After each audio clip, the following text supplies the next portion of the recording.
Սրտի խորքից ասենք Փառք Տիրոջը, որ այսօր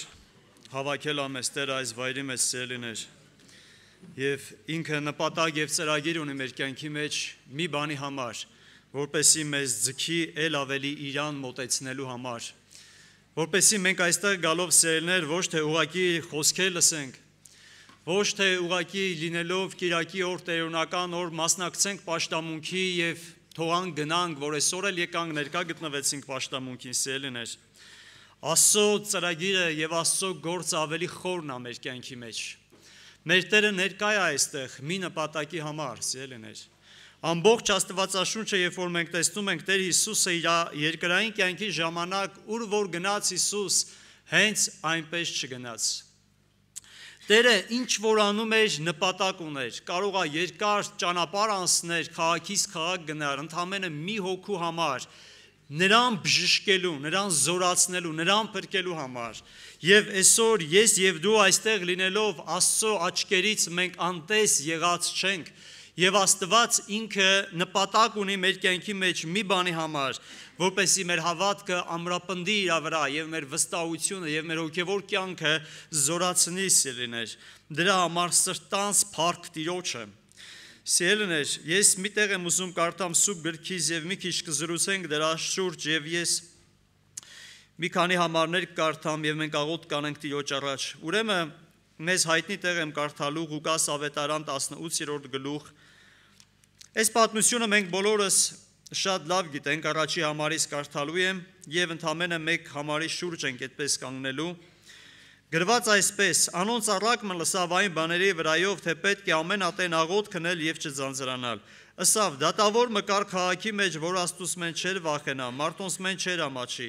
Եվ նույն քաղաքի մեջ որբևայրի կար, որ անոր կուգար եւ կսեր. իրավունք հրա ինձի եւ ազատե զիսին ոսոխես։ Ժամանակը դատավորը չէր ուզե անոր մտիկ աներ, բայց ետքը սավ իր մտքի մեջ, թեև Աստուծմեն չեմ վախենա, մարդկանցից չեմ ամաչե,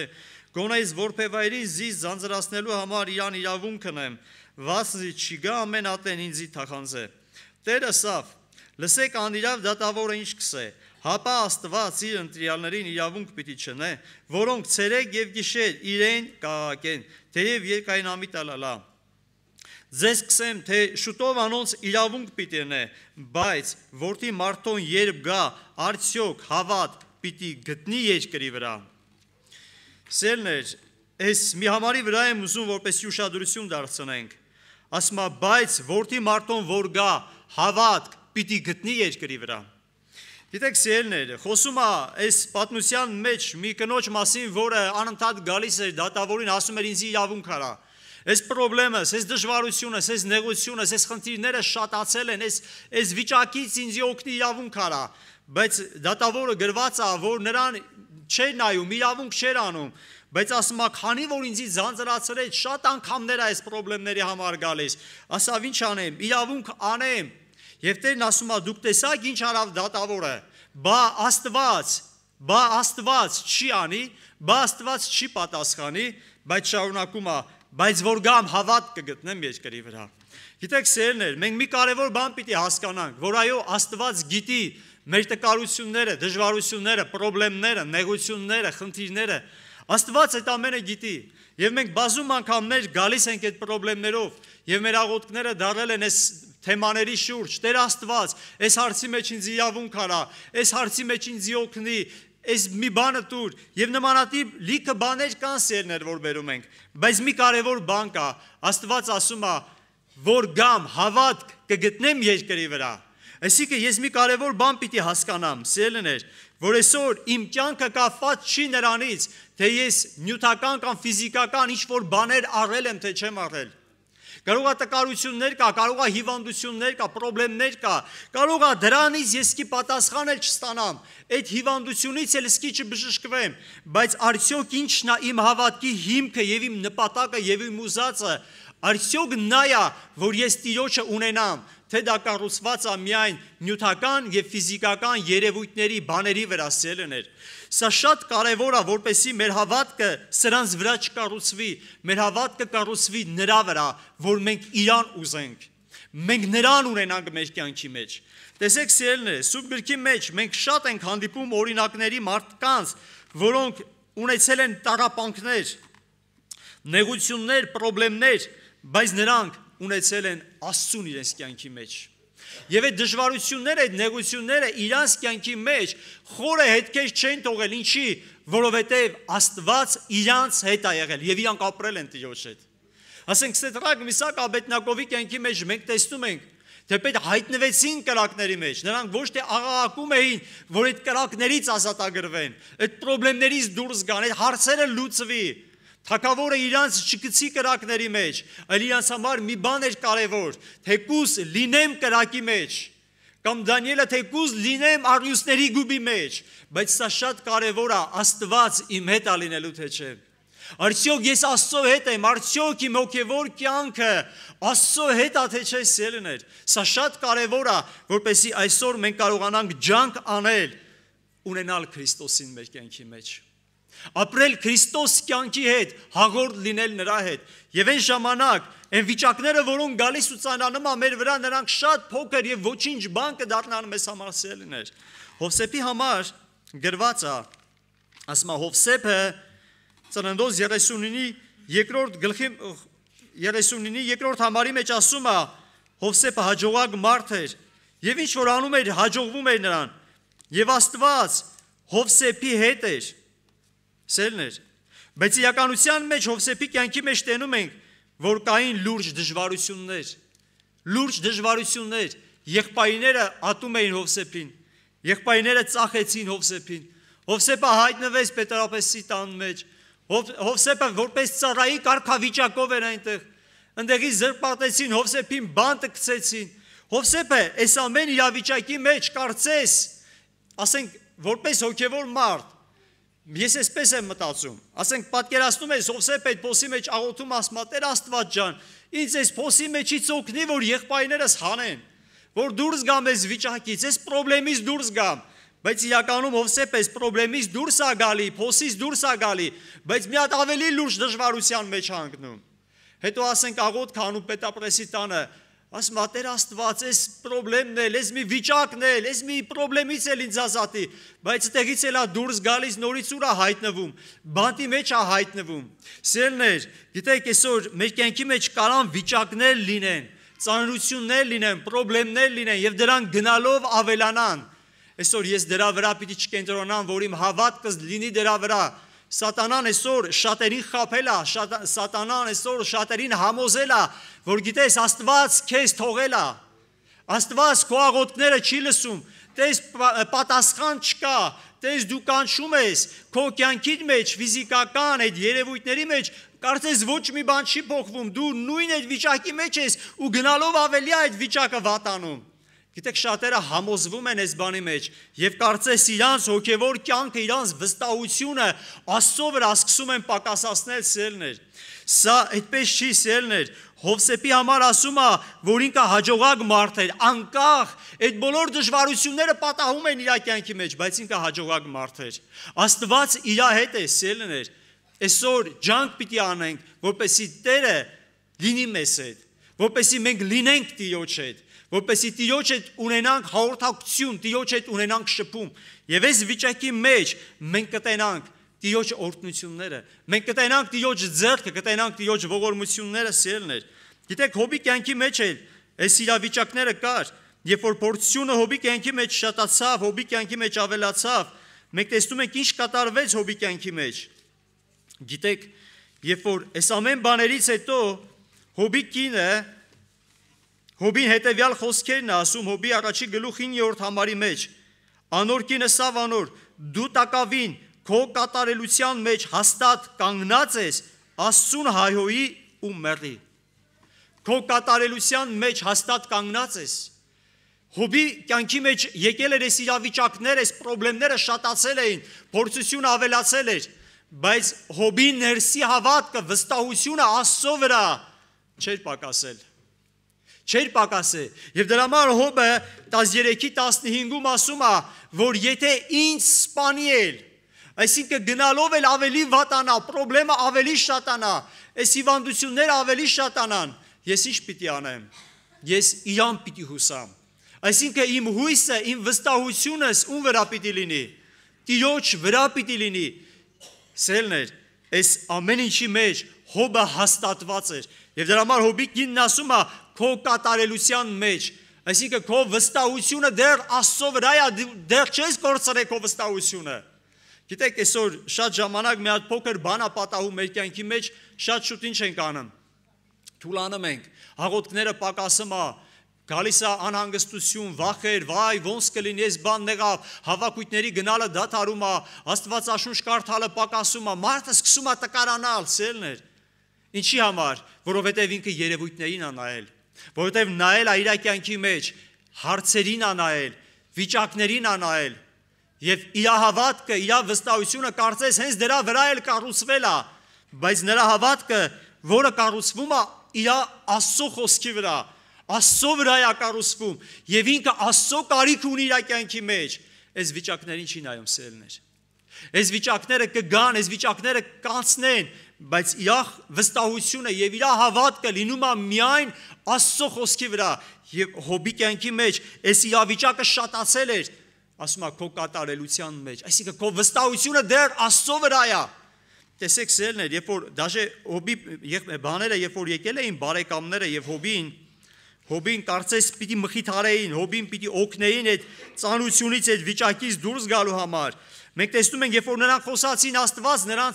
նրանց այդ խորհուրդները չընդունեց։ Հլա ասեց, որ պետք է Հոբը աղոտ կանի, որ ես ձեր տված խորհուրդները ձեր մեղքը ներեմ։ Ինչ էին ասում նրանք։ Ես մի տեղ եմ ուզում կարդամ։ Տեսեք, բարեկամները, երբ որ Հոբի հետ խոսում էին, հետևյալն էին ասում։ Ասում է 8-րդ գլուխ Հոբի 3-րդ եւ 4-րդ համարն եմ կարդալու։ Միթի Աստված դատաստանը կխփանե։ Եթե քո տղակդ անորդ եմ մեղանչել են, անել անոնց հանցանքի մատնած է զանոնք։ Այսինքն, ասում է քո տղեկդ մեղք են գործել։ Դրա համար էլ Աստված ինչ արել։ Մատնել է նրանց այդ մահվան, այսինքն խնդրեմը սա է, որ իրանք մեղք են գործել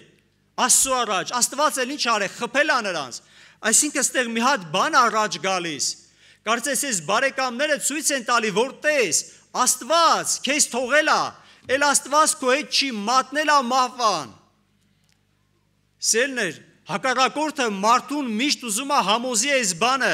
որ Աստված քեզ թողել է, կամ հոգևոր կյանքը քո բանը չի ստացվի սա քո մոտ։ Տես այսքան տարիներ գնում ես, քո աղոթքը չի լսվում։ Տես այսքան տարիներ դու աղոթում ես այդ խնդրեմիդ համար, Աստված չի պատասխանում։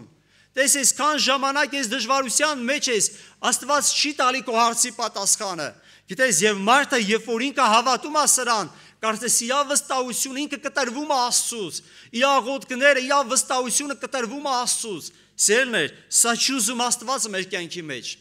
Մարգարեն ասում էր, որ ին վրա մի խնդա ով իմ թշնամի, որ եթե ընկնեմ էլ, պիտի հելնեմ։ Այսինքն Տերն է ինձի բարձրացնողը, Տերն է ինձի զորություն տվողը, Տերն է ինձի այս բանից դուրս հանողը, ողորմություն անողը։ Սերներ, դրա համար կարևոր է, որ մենք մեր վստահությունը դնենք Տիրոջ վրա եւ մենք Տիրոջը փնտրենք։ Այո, Տերը գիտի այդ խնդիրների մասին։ Այո, Տերը գիտի այդ բաների մասին, որ ես ասում եմ, Տեր իրավունք արա, Տեր այս հարցը իմ կյանքի մեջ կա, Աստված գիտի եւ ինքը կարող է անի մեր կյանքի մեջ։ Իր որդին տվել է մեզ համար, ինչը կխնայի, բայց ասում է, որ գամ հավատ կգտնեմ, այսինքն ես ուզում եմ, Տերն ասում է, ես ուզում եմ տեսնեմ քո մեջ, ինչ ես դու ուզում, որն է քո ուզածը, արդյոք դու այդ հարցերն ես ուզում, թե դու ինձ ես ուզում, թե ուզում ես ինձ ունենալ քո կյանքի մեջ։ Գիտեք, երբ որ Պետրոսը եւ աշակերտները նավակի մեջ էին սելներ, Հիսուսի աշակերտները նավակի մեջ էին, մի մեծ փոթորիկ տեղի ունեցավ։ Ծովը ալեկոծության մեջ էր եւ այդ ալիքները լսվում էին նավակի մեջ։ Աշակերտները վախեցել էին, գրվածա կանճտվեցին։ Այն աստիճան էր նրանց վախը, որ արդեն իրանց մահը տեսնում էին իրենց աչքերով։ Սա սարսափելի բան էր։ Եվ հանկարծ տեսան, որ Հիսուսը ջրերի վրա քայլելով իրանց է մոտիկանում։ Գիտեք, Պետրոսը, երբ որ տեսավ, շատ աշակերտների շատերին ասում էին, որ սա աշկի երևույթ է, ինչպես է հնարավոր այս բանը։ Բայց Պետրոսը, երբ որ տեսավ Հիսուսն է, հիշում եք ինչ ասավ Հիսուսին։ Մի անգամից ոչ թե աղաղակում էր Տեր, շուտ արա մեզ այս դժվարությունից, այս խնդիրներից դուրս անիր։ Տեր, մեզ օգնի, մեռնում ենք, Տեր, մեզ օգնիր այս դժվարությունից, այս փոթորիկները թող դադարեն։ Գիտեք, թեպետ նրանք այդ մեծ խնդրի մեջ էին, այդ նեղության մեջ էին, բայց Պետրոսի ուզածը, Պետրոսի նպատակը հետևյալը չէր։ Պետրոսը երբ որ տեսավ Հիսուսին, ասավ. Տեր, ինձ հրաման արա, որ ես քեզ գամ ջրերի վրայով։ Ես քեզ գամ։ Այսինքն այս խնդրի մեջ հիմա Պետրոսը ոչ թե ուզում է խնդրից դուրս գա, կարծես ավելի մի հատ մեծ խնդրեմ է իր գլխին շինում։ Էլի նավակի մեջ մի քիչ ապահով է, ասում է. Տեր, նավակից դուրս գամ, ջրերի վրա քեզ գամ,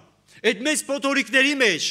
Գիտեք, այստեղ մի կարևոր բան կա։ Պետրոսը հասկացավ, որ իր համար դա կարևոր չի այդ նավակից, այդ փոթորիկից կազատվի թե չէ։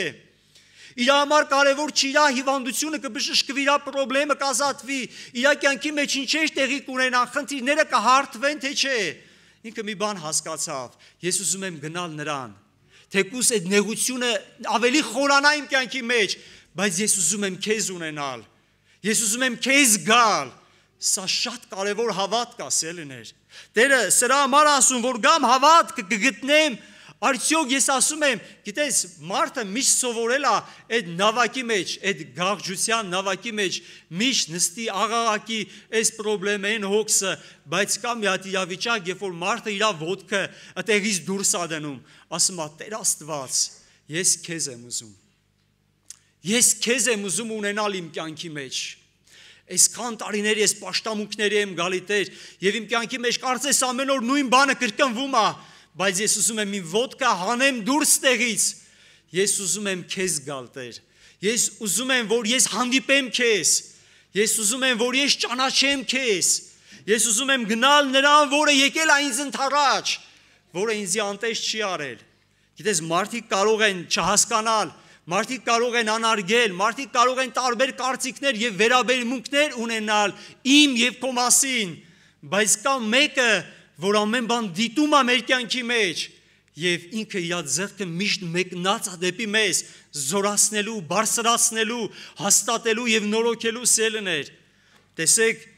մարդիկ են եղել, որ իրենց հավատքը այդ երևույթների վրա, երբ որ կառուցել են, շատ լուրջ խնդիրներ ու խնդիրներ են ունեցել։ 73 Սաղմոսի մեջ, Ասափի Սաղմոսի մեջ սելներ, հետևյալ խոսքերն ենք մենք նայում, երբ որ Ասափը դուրս էր նայում, երբ որ դուրս նայեց, 73 երկրորդ համարից խոսում է. քիչ մնաց, որ իմ ոտքերը ծռվեին եւ մազ մնաց, որ իմ քայլվածքները սայթակեին, վասնզի նախանձեցա հապարտներուն եւ ամբարիշների հաջողությունը տեսա։ Եվ այդպես շարունակում է, ուր էր նայե, դուրս էր նայե։ Այսինքն մարդը, երբ որ Տիրոջը չի նայում, հապա երևույթներին է նայում, որ տես այն մյուսները ունեցան, այն մյուսները ձեռք բերեցին, տես այն մեկի հետ ինչքան լավ վարվեցին, տես այն մյուսի հետ մի հատ ուրիշ լավ բան տեղի ունեցավ, բա իմ հետ, բա ինձ խիչի ասեցին։ Գիտես, մարդը, երբ որ իր հավատքը դրա վրա է կառուցում, որ դրսի երևույթների մեջ ինչ որ բան փոխվի, ասում է Սաղմոսեհուն, քիչ էր մնացել, որ իմ ոտքերը ծռվեին, մազ էր մնացել, որ այդ ունեցածն էր, այդ հավատքն էր իր կյանքի մեջ կորցներ։ Բայց շարունակության մեջ ասում է 17 համարի մեջ, որ ասում է միջև Աստծո սրբարանը մտա, ընդ Աստծո սրբարանի մեջ ուրիշ բան չկար, ուրիշ ոչինչ չկար, ընդ ուրիշ բան չկար, այլ միայն Տերն էր։ Այսինքն ինքը կտրվել էր այդ երևույթներից, կտրվել էր ով է իր այդ լավ, ով է իր այդ վատ, ով է իրան սիրում, ով է չգիտեմ իրան տալիս, ով է մարդկային հարաբերությունները ունենալը, երևույթները, աշխարհային բաները, Տիրոջ սրբարանի մեջ ինքը միայն հանդիպում էր Տիրոջը, սա այդ ներքին սենյակն է, սելիներ, որ ես պիտի առանձնանամ, որ ես պիտի գնամ, ծնկի իջնեմ, ասեմ Տեր, ես ուզում եմ այսօր այդ ներքին սենյակի մեջ, որպեսզի դու իմ կյանքի մեջ խոսաս ինձ հետ, որ ես մոտիկանամ քեզ, Տեր, որ ես տեսնեմ դու ինչ ես ուզում իմ կյանքի մեջ, ես ինչպիսին լինեմ քո համար։ Գիտեք, սերներ, երբ որ այս ամենը Ասափի կյանքի մեջ կատարվում է, Ասափը շարունակում է իր Սաղմոսը եւ 25 խոսքի մեջ ասում է. ում ունեմ երկնքում, երկրի վրա, քեզ մեզად մեկը չեմ ուզում, իմ մարմինը և սիրտս կմաշեն, բայց Աստված իմ սրտի զորություն է և իմ բաժինս է հավիտյան փառք Տիրոջը։ Փառք Տիրոջը սրա համար, որ մարդը հասկանում է, որ իր բաժինը միայն Տերն է։ Երբ որ մարդու ներսը բացվում է, որ իր ուզածը դա Տերն է, Տիրոջ հետ հանդիպելն է, Տիրոջ հետ ապրելն է, սիրելիներ, սրանից են բխում բոլոր օրհնությունները։ Սրանից են բխում բոլոր զորությունները։ Ինչի շատ ժամանակ մեր կյանքի մեջ խաղաղություն չունենք։ Ուզում ենք մեր հարցերը լուծենք, ինչ-որ բաներ անենք, չգիտեմ, մեր ներսը անհանգիստ է, բայց մի կարևոր բան չենք հասկանում։ Դա Տիրոջ տեղն է։ Թույլ տուր, որ Տերը գա իմ և քո կյանքի մեջ ամբողջությամբ։ Գիտեք, այդ 10 պատվիրանների մեջ ո՞րն առաջի պատվիրանը։ Սիրիր քո Տեր Աստծուն, ինչպես։ Ամբողջ սրտով։ Այո, սիրում ենք, գալիս ենք, շատ բաներ ենք անում, սիրում ենք Տիրոջը, բայց շատ կարևոր է ամբողջ սրտով։ Այսինքն իմ սիրտը ամբողջությամբ, ամեն ինչից պիտի կտրվի ամբողջությամբ, պիտի հանձնեմ Աստծուն, ամբողջությամբ, եւ այդ ժամանակ ինչա կատարվում դրսի երևույթները ինձ համար քիչ նշանակություն է ունենում, որովհետեւ լինում է ամենակարևոր բանը, որ Տերը լինում է մեր կյանքի մեջ։ Գիտեք, դրա համար սերներ, դրա համար մենք տեսնում ենք Ամբակումը 3:17-ում հետեւյալ խոսքերն է ասում։ Սա հենց այնպես խոսքեր չի սիրելիներ, բազում անգամներ ենք մենք կրկնում այս խոսքերը, բազում անգամներ ենք ասում, բայց այդ իրավիճակները շատ ժամանակ, երբ որ պակասում է մեր կյանքի մեջ, թուլանում ենք, տխրում ենք, նեղվում ենք, տկարանում ենք, բայց Ամբակումը հետևյալն է ասում 3:17-ում, թեև թեզենին ընձուկ չտա, որդատունքի վրա պտուղ չլա, ձիթենին բերքը ստե, արտերը կերակուր չտան, փարախեն ոչխարները պակասեն, գոմայի մեջ արջարներ չռա, սակայն ես Տիրոջմով պիտի ցնցամ եւ իմ փրկության Աստուծմով պիտի ուրախանամ։ Փառք Տիրոջը։ Սակարասի միայն այն մարդը, որի ամբողջությամբ ասիում Տիրոջը, ամբողջ սրտով ասիում Տիրոջը, իր անձը, իր կյանքը ամբողջությամբ հանձնել է Տիրոջը, սա միայն այդ մարդը կարող ասի սիրելիներ։ Թող Աստված օգնի, որպեսզի մենք կարող լինենք ամբողջությամբ